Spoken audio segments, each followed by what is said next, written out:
Tuliona Rigathi Gachagua pale kwa runinga akiongea na Kikuyu ati akisema hapa Mbeere North alikuwa na candidate ambaye alikuwa amewekwa na NSIS.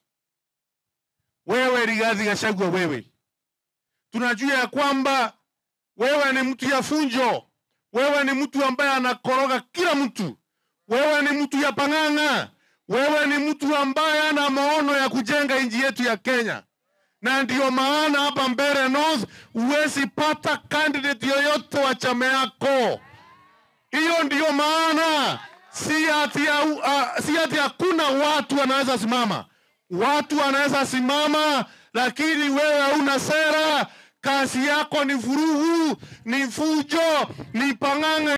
Kwa hivyo sisi hapa tunasema ni tunasema ili tuweze kupata barabara. Tunasema ili tuweze kupata stima. Tunasema ili tukue na mashule sawa sawa. Tunasema ili watoto wetu walipiwe school fees. Tunasema ili tukue na maji ya kunywa. Tunasema ili tukue na maji ya kulima. Tunasema sio panganga, sio propaganda, sio fujo, sio fitina, sio roho chafu, sio mdomo chafu kama yako Gachagua.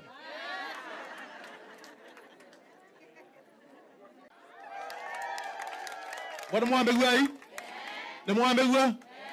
Ava to tirare kia na tutingite weka dia. Ngora ni ambere na garaka eva. Nekore? Nekore? Angate ava tutifa kanite na mwa vali na dongo. Yes. Vendere ya Kenya na to kuone kiremba wale kwe. Yes. Ayo erigiji kama unafikiria ati wewe ni mwerevu, tunakumulika sawa sawa. Tunakumulika sawa sawa. Hatukuajiri hiyo fitina, hiyo roho chafu, the venom you have. We are not going to allow it to destroy the fabric, the democracy, the unity of the Republic of Kenya.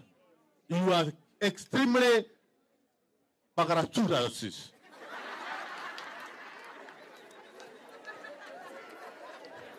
Watu ya Mbeere North wanataka maendeleo, wanataka barabara, wanataka maji, wanataka mashule mzuri, wanataka maneno ya maendeleo ya stima, na hiyo yote inapatikana katika serikali ya Mheshimiwa William Ruto. Watu wa Mbeere North tunataka kujulisha wewe Gachagua, uwezi kuja hapa na porojo na panganga na propaganda. Sisi ni watu ambao ni werefu na tunajua kuona viongozi kwa umbali. Wewe sio kiongozi ambaye anaweza, hata umeshindwa kuongoza miaka 2 kama deputy president wa nchi ya Kenya. Ni mambo gani unakuja kutuelezea hapa? Ni mambo gani unakuja kutuelezea hapa? Ni mambo gani sisi tunauliza tukiwa Mbeere? Mambo gani wewe Gachagua utakuja kutuelezea hapa?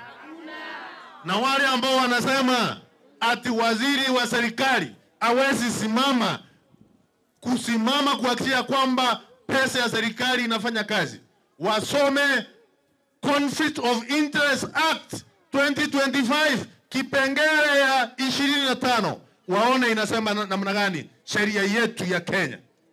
Kwa hivyo mimi niko hapa kama waziri wa serikali ya Kenya, na niko hapa kuhakikisha kwamba maendeleo inapatikana hapa Mbeere, na nitaenda kona zote za nchi yetu ya Kenya nikihakikisha kwamba yale ambao rais na serikali yake anafanya ile ambao rais anasema ifanyike inafanyika, na sisi kama mawaziri tunahakikisha kwamba inafanyika. Na mmoja yake ni kuhakikisha kwamba tuko na mashule sawa sawa na watoto wetu wanasoma vizuri.